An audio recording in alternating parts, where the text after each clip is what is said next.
ડભોઈ તાલુકાના ખેડૂતોની મુશ્કેલીમાં ફરી એકવાર વધારો થયો છે।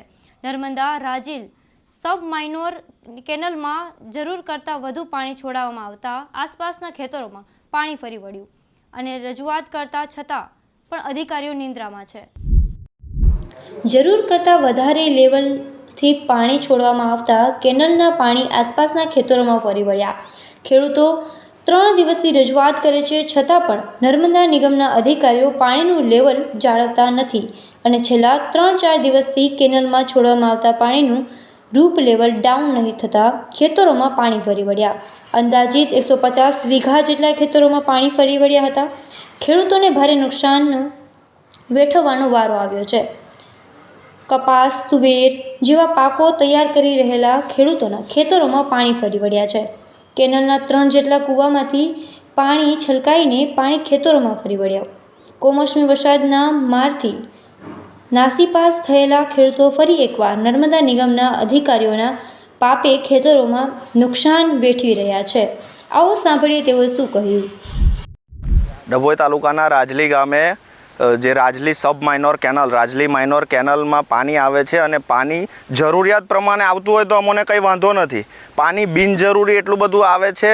આજે 3 દિવસ 4 દિવસ પહેલાં પણ નિગમના અધિકારીઓને રજૂઆત કરી હતી। વારંવાર રજૂઆત કરવા છતાં પણ કેનલનું રૂલ લેવલ ડાઉન કર્યું નથી। અત્યારે પણ એટલું ને એટલું પાણી આવે છે, જે આપણે પાછળ દ્રશ્યોમાં જોઈ રહ્યા છો।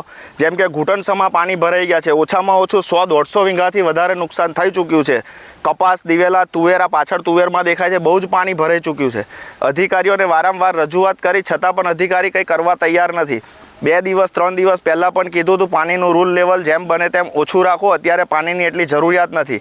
અધિકારીઓની તમામ બેદરકારીના કારણે ખેડૂતોનું નુકસાન થઈ રહ્યું છે। જો પાણી કદાચ જરૂરિયાત હોય ને જરૂરિયાતના કારણે થોડું ઘણું નુકસાન થતું હોય તો ખેડૂત વેઠી શકે। અધિકારીની તમામ બેદરકારીના કારણે નુકસાન થઈ રહ્યું છે।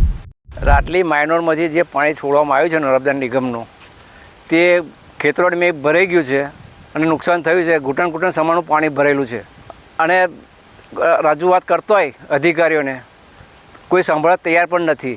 થઈ જશે એ શબ્દ વાપરે છે। 101 વીઘામાં નુકસાન છે। કયો પાક? કપાસ, દિવેલા, તુવેર ને વાલ।